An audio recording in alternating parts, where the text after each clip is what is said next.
Hey, I've always loved spoken word, and whilst I've always written poetry and short fiction, I've never actually recited any of my work, so I decided to give it a go. Do excuse the speed at which I talk. I try, but I can't really help that. Also, my grating voice. I'm Australian, so can you really blame me?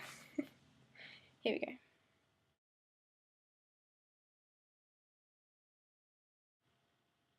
Truth or dare.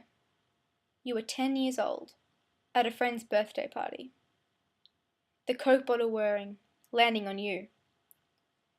You had never been especially lucky, and straight-faced honesty had never been your métier. But when you were dared to kiss your best friend sitting opposite you, you felt the shuddering weight of exposure. Hurry up, they said. Someone else needs to have a turn. Of course your friends did not realize the burden of your assignment. You don't think they even registered the acute awkwardness you felt in leaning over and just that little bit too slowly and too gently brushing your lips against her cheek. The softness, it made you blush. How does so innocent a memory read so sensually in a poem written 7 years later? Perhaps because the teenage poet has had a while to dissect its implications. In your mind, you remember how quickly the deed was performed, how quickly the party's attention turned to the Macarena. But you also remember how your own cheeks burned long after, and how you cringed at the ungainliness of your feigned nonchalance. And you remember the eruption of giggling that met your successfully completed dare. It was much like the childish shrieking that explodes after the victor of Kiss Chasey gets his kiss, but it was a different sort of innocence, the dismissive kind. You would hear no schoolyard chants of, "Ooh, you've got a girlfriend." For this, it was just practice for the real thing. And even at 11, you knew who that involved. That was the first time you realized that what you felt was not regarded as authentic. Adolescence hits you hard at 13. You're just as close as ever to your best friend, but things are changing and you resent it.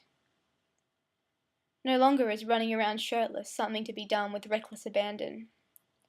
No more shared showers either, for the androgyny of childhood is fading, and womanhood drags with it the most absurd of proprieties. As your chest begins to bud, your mothers instruct you that soon you'll have to start strapping yourselves in. They don't warn you that the complex clasps supposed to support you will instead make you feel like you've got something to hide. Now you're waiting awkwardly in the store's lingerie section for an empty fitting room. The employee assigned to assist you is a matronly sort of woman who tells you to go in together. She wants you to try doing it yourselves, not realizing that she's assigning you to a weary future of self-administered straitjacketing. The mirrors in the tiny cubicle surround you and leave little room for modesty. You stand awkwardly behind her as she peels off her shirt. The blossoming of her new breasts is something neither of you knows how to control. Something else you cannot control is the odd feeling rising in your own chest as her shoulders twitch in discomfort and she asks you to close the clasps at her back. You try so hard to steady your trembling hands, but in the end need to ask for help through the curtain. Your fingertips never fully forget the delicate ridges of her spine, nor the sudden, overwhelming shyness at your realization that your best friend fills you with a hunger you do not know how to name. At 15, you remember helping your best friend prepare for her first date. He was taking her to the cinema. And you don't tell her this, but you know that he picked the scariest movie just so that he could hold her hand during the gory parts. There are a lot of things you don't tell her, for fear of hurting her. Like how even at 15, boys feel the pressure to be a hero, and in the process treat girls like they're breakable. In any case, you've held her hand so many times you would recognize it even in a sea of clamoring limbs, but it is this entitlement that you so mistrust. You don't want a strange boy holding her hand, even if he does always text first and tells her that her hair smells nice. As you stand in front of the mirror, carefully plaiting it, fingers grazing the nape of her neck, You feel smugly comforted by the fact that you had discovered this before him too. Earthy cinnamon. But at her instruction, you drown it with the acridity of the perfume you snuck from your mother's dressing table. Because at 15, you, especially, know the necessity of disguise. By 17, you've watched your best friend's heart get broken so many times that you're growing tired of always being the one to patch it up. Because now you realize the depth of your feelings and their implications, and the pain that you feel at the weight of her body clinging onto yours in hiccuping despair is marred no longer with sisterly empathy, but a resigned masochism. You're the one she comes to. You're the one who knows what to say. But what about what you want to say to her?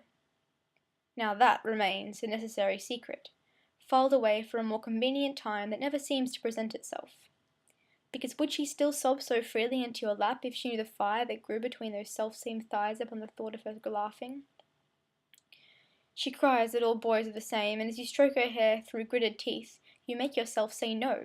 That's not true. One day she will find someone who loves her. And you use the future tense to conceal the awareness of what within yourself of what has been growing there for years. You're 19 and terrified. 4 white walls. She'd always been curvy, undeniably and quintessentially feminine. So this particular undulation had been growing insidiously for weeks before she'd noticed. Her boyfriend, well, he'd been oblivious. A 19-year-old boy notices little but the curves of the woman onto which he can cling amidst the throes of 30 seconds of oblivion. But you know that if you were given the chance, you would gather her up with painstaking care, and your trembling fingers would leave no part of her untraced. She begs them to allow you in with her, says she doesn't want to be alone when it happens, and when it does, she grips your arm, sweat mingling and dripping. It's not even happening to you, but by now you have morphed yourself into an extension of her, and everything she touches, you feel. Living vicariously through picket fences and rose bushes, and the dog-eared pages of books, and her boyfriend's broad shoulders. Your sweat-soaked palms trigger a flashback. At 8 years old, you remember the two of you crouched at the bottom of your garden, amongst the dandelions. You remember cutting gently into each other's palms with a pair of gardening shears you found in the shed, and then spitting and watching the red dilute. You remember mashing your hands together, the stinging that followed, an affirmation of the lifelong bond the two of you would share. Sisters for life, you swore. But as blood dribbles down her thighs and her face scrunches up with the exertion of separation, you remember that this is not a game. She jerks her head, beckons you to lean in, and into your ear her hot breath whispers, "Sisters for life, remember?" And you know that she needs to be reminded of the comfort of childhood capers, so you kiss her sweat-wilted fringe and repeat, "For life." As you exit the clinic, you are met with the summer heat's oppression, but a distinct chill too, upon knowing that you've both lost something that day, forever.